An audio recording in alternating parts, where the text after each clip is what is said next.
போறதுக்கு முக்கியமான காரணம் அவிஸ்வாசமாக இருக்கிறது.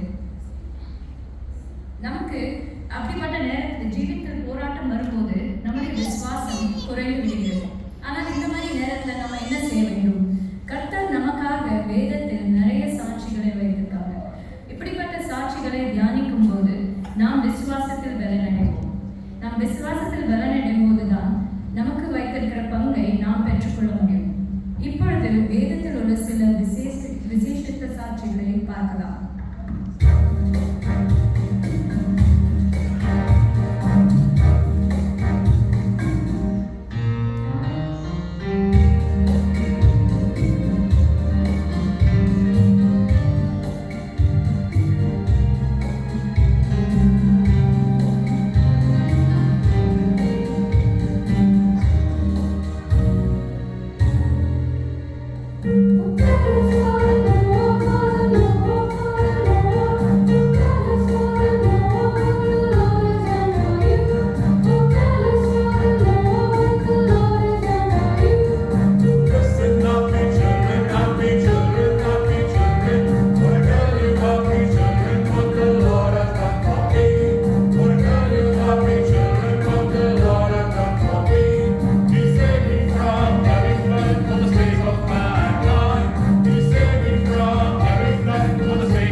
எகிப்து பார்வோன் மிகவும் கொடூரமானவனாய் இருந்தான். அவன் அந்த ஊரில் உள்ள எல்லா ஆண் குழந்தைகளையும் கொல்லும்படி சட்டம் போட்டிருந்தான்.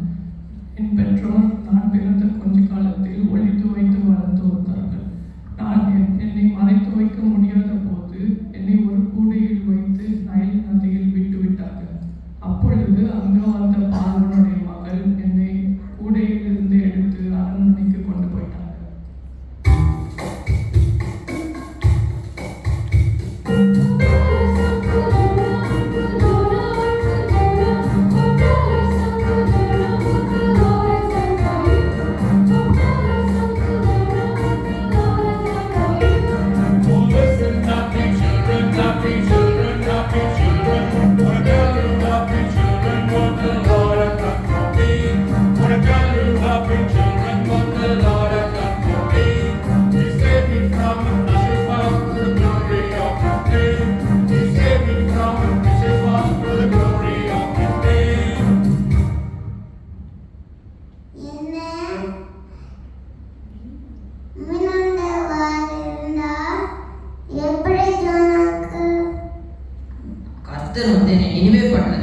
சுவிசேஷம் ஆரம்பிக்க சொன்னாரு.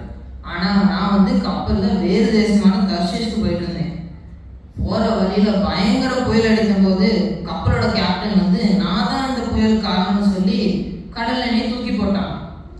ஆனா கர்த்தர் ஒரு பெரிய மீன் அனுப்பி என்னை முழுங்க வைத்தார். அந்த மீன் 3 நாள் கழிச்சு என்னைய கரையில துப்பிருச்சு.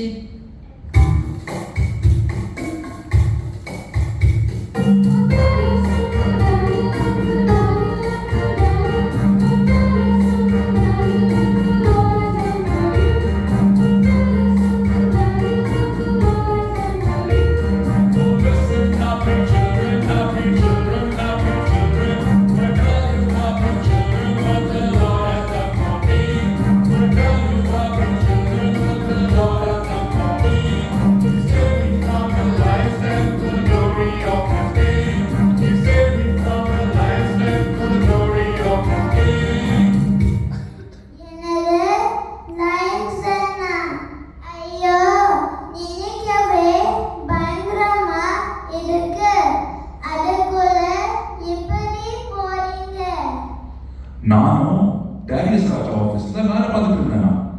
அவர் ஒரு சட்டம் போட்டார், வேற தேவனை வணங்கக்கூடாது. ஆனா நான் நம்மளுடைய ஜீவனுள்ள தேவனையே வணங்கி வந்தேன். அதுக்காக என்னை தூக்கி சிங்கக்கேவியில போட்டுட்டாங்க. ஆனா அந்த சிங்கக்கேவியில இருந்து நம்மளுடைய தேவன் என்னை காப்பாத்துறதுனால நம்மளுடைய தேவனை டேரியஸ் ராஜாவும் வணங்க ஆரம்பிச்சிட்டாரு.